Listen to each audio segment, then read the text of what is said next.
Nixxes Software is a Dutch developer that was founded by Jurgen Katman in 1999 to port Legacy of Kain Soul Reaver to the Sega Dreamcast. In fact, Katman was specifically sought out by the game's UK-based publisher, Eidos Interactive, due to his history with them in the mid-90s. Eidos was so impressed with his games in the Netherlands' demo scene that they secretly arranged a job interview for him, hired him, relocated him to London, and then again to California when Crystal Dynamics were acquired by Eidos in 1998. After some time of living in hotels, Katman chose to return to the Netherlands, but Eidos didn't want to lose his skill set.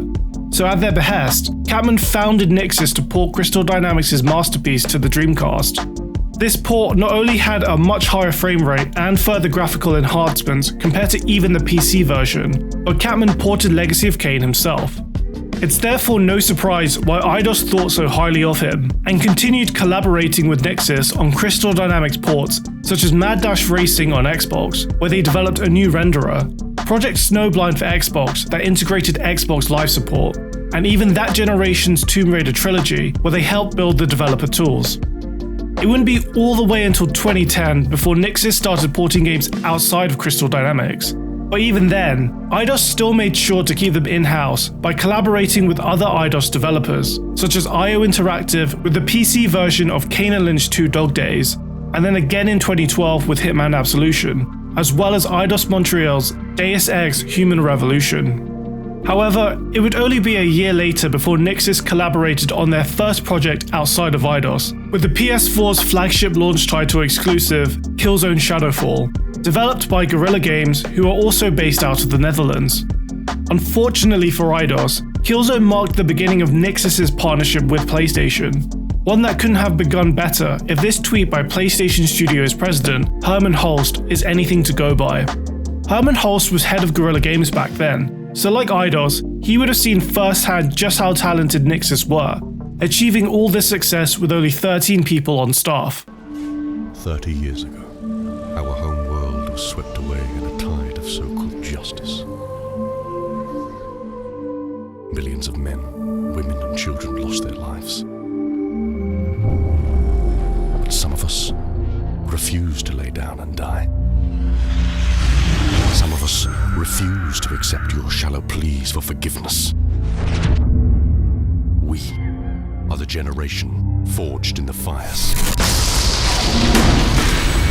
And this is our day.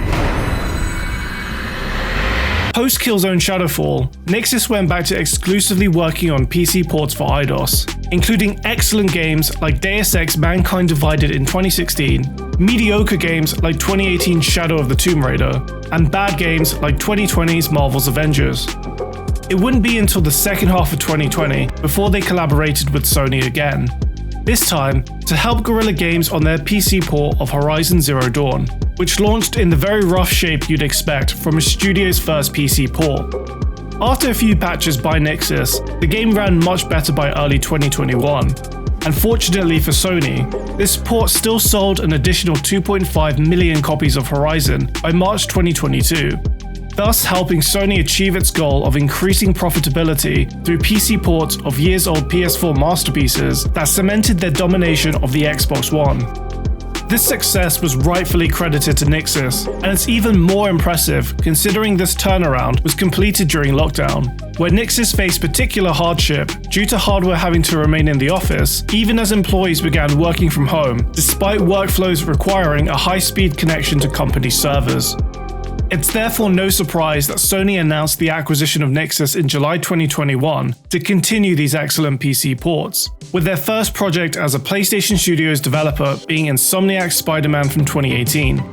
Unsurprisingly, this remastered version released in August 2022 to great reviews, as like usual, Nixxes did an excellent PC port that included unlocked frame rates, ultra-wide monitor support, and upscaling technologies from all three major PC hardware companies. 2020's Miles Morales followed suit in November 2022 to very similar warranted critical praise, because as we'll discuss later in the video, it's incredibly rare for a PC game to support Nvidia's DLSS, AMD's FSR, and Intel's XeSS upscaling technologies. Finally, Nixxes' most recent project was yet another Insomniac title in Ratchet & Clank Rift Apart that released in July 2023. And once again, this port of the 2021 game was critically acclaimed for similar reasons. Nixxes was even able to get the game's near-instant dimension switching gameplay feature running on a mechanical hard drive, something that wasn't possible back in 2021 as direct storage wasn't out yet. And even though this is only possible at low resolutions and graphic settings that would be unacceptable to PS5 owners, the fact that they even implemented this is worthy of praise. Nixxes really don't miss, and all this is achieved with only around 70 people at the studio. The info was a disaster, but basically the portal showcase at the end of this level, which we'll get to in this. We will get in this video. It just sort of collapsed and then crashed. And I particularly like the way it continues to render while it's loading, right? So you've got little Clank there with his head nodding and his eyes moving, and literally everything else is frozen in time. I love though that you use that original PS4 hard drive. Yeah, I've got a defective PlayStation 4 launch unit, so it was a 5,400 RPM HDD vintage 2013. Oh boy! So basically a 10-year. I mean, it was never going to work. Now that we've gone through Nixxes' 24-year track record of consistently excellent ports, it's very clear to see why Sony thinks so highly of them.